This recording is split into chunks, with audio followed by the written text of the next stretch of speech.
বৌমা, তুমি তোমার বান্ধবীর বাসায় যাচ্ছ, তবে যাও, কিন্তু সাবধানে যেও মা। আচ্ছা ঠিক আছে বাবা, আপনি কোনো চিন্তা করবেন না। আচ্ছা মা, ঠিক আছে, যাও। আচ্ছা বাবা, আমি আসি। আরে যাও যাও, আমি না তোমার পিছনে জিপিএস লাগিয়ে রাখছি।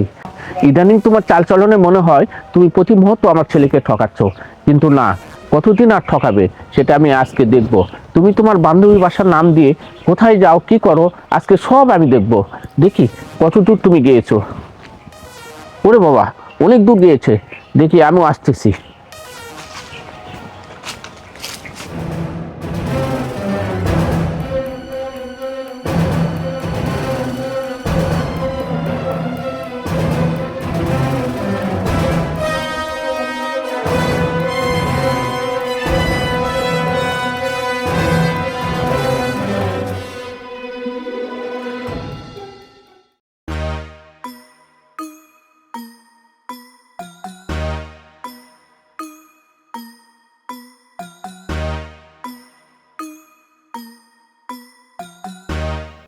কি ব্যাপার, কেমন মনে হচ্ছে কেউ আমাকে ফলো করছে, কিন্তু কই, আশেপাশেও তো কাউকে দেখছি না। না না, হয়তো আমার মনের ভুল।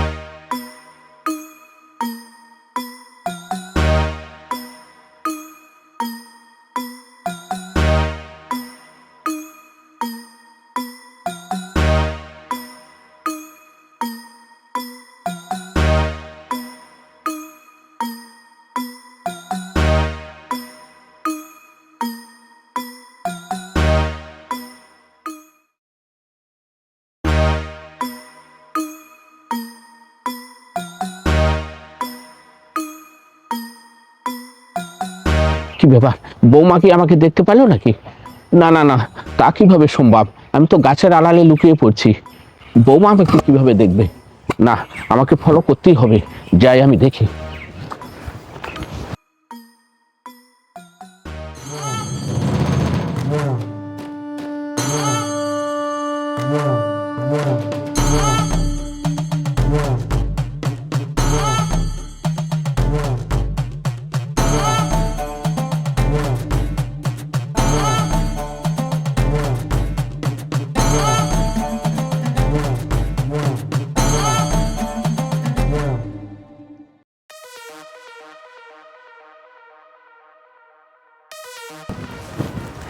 এই জান, তুমি আসছো? আচ্ছা ভালো কথা, তোমার আসতে এতক্ষণ লেট হলো কেন? আরে আর বলো না, আজকে বাসা থেকে বের হতেই হঠাৎ গেটের সামনে শ্বশুরের সঙ্গে দেখা। উনি আজকে কেমন যেন একটু বেশি আলগা পিরিত দেখাচ্ছিল, বুঝলা? ওনার সঙ্গে কথা বলতে বলতে একটু লেট হয়ে গেল। তুমি প্লিজ রাগ করো না। কি ব্যাপার, বৌমা বললো সে নাকি তার বান্ধবীর সঙ্গে দেখা করতে যাবে, কিন্তু এখানে একটা দেখতেছি ছেলে, তাকে আবার জড়িয়েও ধরতেছে। বিষয়টা আমার কাছে কেমন যেন রহস্যজনক মনে হচ্ছে। আমি এটা ভিডিও করে রাখি, কাজে বাঁধবে। এই রাগ করবো না, কি করবো বলো? আমি সে কতক্ষণ যাবত তোমার জন্য এখানে ওয়েট করতেছি, আর তুমি জানো না তোমাকে না দেখলে আমার একটু ভালো লাগে না। আচ্ছা যাই হোক, এসব কথা বাদ দিই। তোমার ওই যে শ্বশুরটা আবার কিছু বুঝতে পারিনি তো? আরে দূরু, কি যে বলো, ওর কথা বাদ দাও, ও কি বুঝবে? ওর মতো বোকা মানুষ হয় নাকি যে আমার চালাকি ধরতে পারবে? হ্যাঁ, তাও ঠিক বলছো। হ্যাঁ, ভিডিও করা শেষ, এবার আমি আমার ছেলের কাছে একটা ফোন দিই। বাবা আশরাফ। হ্যাঁ বাবা, বলো। তুমি কোথায় বাবা? আমি তো অফিসে। তুমি একটু তোমার নাম্বারে একটা লোকেশন পাঠিয়ে দিয়েছি বাবা, ওই লোকেশন অনুযায়ী তুমি চট করে চলে আসো তো বাবা আমার কাছে। কেন বাবা, কি হয়েছে? বাবা এখানে আসলেই জানতে পারবে। আরে বাবা বলো না, কি হয়েছে? না বাবা, সবকিছু ফোনে বলা যাবে না, তুমি চট করে আমার কাছে চলে আসো বাবা। আচ্ছা ঠিক আছে। আচ্ছা বাবা, আসো, আমি রাখলাম। আচ্ছা। এসব কথা এখন বাদ দাও, চলো এখন আমার বাসায় যাই। আচ্ছা চলো। দাঁড়াও বৌমা। বাবা, আপনি এখানে? হ্যাঁ, আমি এখানে। তুমি কিছুক্ষণ আগে বললে যে তুমি তোমার বান্ধবীর বাসায় যাবে, তুমি এখানে কেন? হ্যাঁ বাবা, আমি তো আমার বান্ধবীর বাসায় যাচ্ছিলাম, কিন্তু হঠাৎ করে রাস্তায় আমার এই ফ্রেন্ডের সঙ্গে দেখা হয়ে গেল, তাই ওর সঙ্গে একটু দাঁড়িয়ে কথা বলছিলাম। কিন্তু আপনি আগে বলুন তো, আপনি এখানে কিভাবে আসলেন? আমি এখানে কিভাবে আসলাম সেটা আমি পরে বলতেছি, কি তার আগে বলো এই ছেলেটিকে। এই ছেলেটি, ও আমার ফ্রেন্ড। ফ্রেন্ড, আমি বুঝলাম, ভালো কথা, তাকে তুমি জড়িয়ে ধরলে কেন? মানে আপনি কি বলছেন এসব আবোল তাবোল? বাবা, আপনি কি ভুলে যাচ্ছেন যে আমি আপনার বৌমা, আপনার ছেলের বউ? আপনি কি না আমার চরিত্র নিয়ে প্রশ্ন তুলছেন? বৌমা, আমি ভুলে যাইনি যে আমি তোমার শ্বশুর, আর সেই জন্যই তোমার পিছু পিছু এই পর্যন্ত আসছি। তার মানে বাবা, আপনি এতক্ষণ আমাকে ফলো করছিলেন? বাবা কি হয়েছে? বৃষ্টি, তুমি কেন এখানে? আশরাফ, তুমি এখানে? হ্যাঁ, বাবা আমাকে ইমার্জেন্সি ডেকে পাঠালো, এই জন্য আমি আসলাম। বাবা কি হয়েছে, তুমি আমাকে ডাকলা কেন? বাবা, বৌমা এই ছেলের সঙ্গে সম্পর্ক, আমি তাকে হাতে নাতে ধরছি বাবা। মানে বাবা, আপনি কি আবোল তাবোল কথা বলছেন তখন থেকে? এই, আপনি চুপ করুন তো। আশরাফ, দেখছো তো তোমার বাবার মাথাটা না একদম খারাপ হয়ে গেছে। সে তখন থেকে যা না তাই উল্টাপাল্টা কথা বলে যাচ্ছে, আমার চরিত্র নিয়ে প্রশ্ন তুলছে। বাবা, বৃষ্টি, তুমি একটু চুপ থাকো। বাবা, তুমি এসব কথা কিসের ভিত্তিতে বলতেছো, আমাকে একটু বলো তো। বাবা, আমি কিসের ভিত্তিতে বলতেছি দেখবি? তাহলে দেখ। বৃষ্টি, বৃষ্টি, তুমি এই ছেলেটিকে জড়িয়ে ধরছো? এটা কে? এটা এটা আমার ফ্রেন্ড। মিথ্যা বলতে তোমার বুকে একটা বারের জন্য কাঁপলো না? তুমি আমাকে যা বুঝাবা আমি তাই বুঝবো। ভালো ভালো বলতেছি, বলো এটা কে?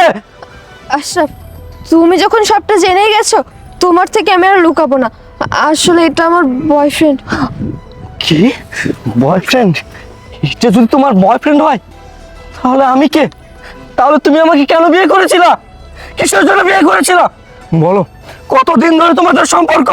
বলো। আশরাফ, ওর সঙ্গে আমার তোমার সঙ্গে বিয়ের আগে থেকে সম্পর্ক। কি বিয়ের আগে থেকে সম্পর্ক? বৃষ্টি, কি সাবলীল ভাবে সবকিছু বলে দিলা। এই সমস্ত কথা বলতে তোমার বুক একটাবার জন্য কেঁপে উঠলো না?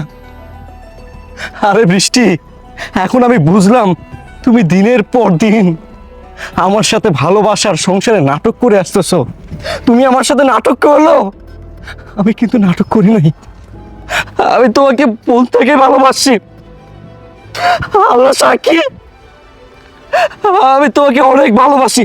এই যে দেখো, আমার এই বুক, এখানে শুধু তোমার স্থান, এখানে তোমার স্থান ছাড়া আর কারোর স্থান নাই। জানো বৃষ্টি, আমি এত তাড়াতাড়ি বিয়ে করতে চাইনি। বাবা যখন তোমার ছবি আমাকে এসে দেখালো, তখনই আমি ডিসিশন নিয়েছি, বিয়ে যদি করতে হয় তোমাকে করব। আমি তোমাকে অনেক ভালোবেসে ফেলছি বৃষ্টি, যে ভালোবাসার কোনো সীমা হয় না, অসীম ভালোবেসেছি। কিন্তু তুমি আমাকে কখনোই ভালোবাসো নাই। এখন আমার মন বলতেছে তুমি শুধু আমাকে বিয়ে করছো আমার ধন সম্পদ, টাকা পয়সা, অর্থ আভিজাত্যকে। বৃষ্টি, তুমি কি আমাকে বলতে পারবা আমাদের বিয়ের 2টা বছরে তোমার কোনো চাওয়া পা আমি অপূর্ণ রেখেছি? তুমি আমার কাছে যখন যেটা চাইছো আমি আমার জীবনের উপর দিয়ে পার করে হলো তোমার সমস্ত সকালাত আমি পূরণ করছি, কারণ আমি তোমাকে ভালোবাসি বৃষ্টি, অন্যের মতো বিশ্বাস করে গেছি। আর আজকে তার প্রতিদান হিসেবে এত বড় একটা উপহার পেলাম। জানো বৃষ্টি, আজকে আমার ভীষণ কষ্ট হচ্ছে এই ভেবে যে মানুষটার জন্য আমি আমার এই দুহাত দিয়ে অক্লান্ত পরিশ্রম করতেছি, সেই মানুষটা কিনা আমাকে ছেড়ে তার এক্স বয়ফ্রেন্ডের সাথে দিনের পর দিন সম্পর্ক চালিয়ে গেছে। অথচ দেখো আমি কতটা বোকা, দিনের পর দিন তোমাকে ভালোবেসে গেছি, বিশ্বাস করে গেছি। তুমি আমাকে বলে দিতে পারতা তোমার লাইফে আমার কোনো অস্তিত্ব নেই, আমি এমনিতেই সরে দাঁড়াতাম। তুমি যেহেতু এই ছেলেকে ভালোবাসো, এর সাথে থাকতে চাচ্ছ, আমি তোমাদের একসাথে থাকার ব্যবস্থা করতেছি। আমি তোমাকে ডিভোর্স দিব। তবে একটা কথা বৃষ্টি, তুমি যে আমার মন নিয়ে খেলেছো, আমার হৃদয় নিয়ে খেলেছো, আমার ভালোবাসা ভেঙে দিয়েছো, একদিন না একদিন ঠিকই আমার কথা মনে পড়বে। সেই দিন তুমি পস্তাবে, সেদিন তুমি পস্তাবে। ভালো থেকো তুমি, অনেক ভালো। বাবা চলো। আশরাফ,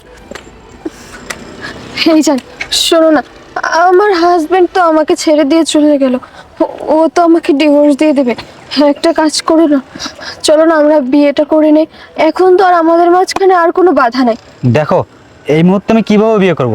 আমি তো এখন বেকার, আর তা বাদেও আমার জন্য আমার বাসায় মেয়ে দেখতেছে। এই যান চলো না, তার থেকে একটা কাজ করি, তুমি আর আমি একটা বাসা ভাড়া করি, ওখানে দুজনে থাকবো, তারপর যখন আমার চাকরি হয়ে যাবে তখন তুমি আর আমি বিয়ে করে নেবো। কি তুমি কি বলছো এগুলো? তার মানে আমি এখন তোমার সঙ্গে অবৈধ সম্পর্ক রাখবো, তুমি এটাই বোঝাতে চাচ্ছ আমাকে? আর তোমার বাসা থেকে মেয়ে দেখছে মানে? হেই, তোমার কি মাথা খারাপ হয়ে গেছে? আমাদের না বিয়ে করার কথা, তাহলে তোমার বাসা থেকে আবার কেন মেয়ে দেখছে? তার মানে তুমি এতদিন আমার সঙ্গে নাটক করে এসেছো, তুমি আমাকে এক মুহূর্তের জন্য ভালোবাসো নাই না, তুমি সবসময় আমাকে শুধু ব্যবহার করে গেছো। না না, আমি এটা কি করলাম? আমি অনেক বড় একটা ভুল করে ফেলেছি, আমি আমার স্বামীকে ঠকিয়েছি, যে কাজটা করা আমার মোটেও উচিত হয় নাই। আর ও আমাকে ডিভোর্স দিয়েছে না, এটা আমার প্রাপ্য ছিল, এটা আমার জন্যই ঠিক ছিল, কারণ আমি যে পাপ করেছি, আমি যে অন্যায় করেছি না, তার শাস্তি তো আমাকে পেতেই হতো, আর এটাই তার শাস্তি। না না, তোমার মতো ছেলের সঙ্গে না আমি আর এক মুহূর্ত থাকতে চাই না, আর কোনো অবৈধ সম্পর্ক আমি রাখতে চাই না। তুমি তোমার মতো থাকো, আমি আমার স্বামীর কাছে ফিরে যাব, ওর কাছে গিয়ে না আমি ওর হাত পায়ে ধরে মাপ চাবো। আমি জানি ও আমাকে মাফ করে দিবে, কারণ ও আমাকে অনেক ভালোবাসে। তুমি থাকো তোমার মতো। হ্যাঁ যাও যাও, তুমি যে কত ভালো তা আমার বোঝা হয়ে গেছে। নিজের হাজবেন্ড রেখে আমার সাথে রিলেশন করতে, আবার বড় বড় কথা। যাও।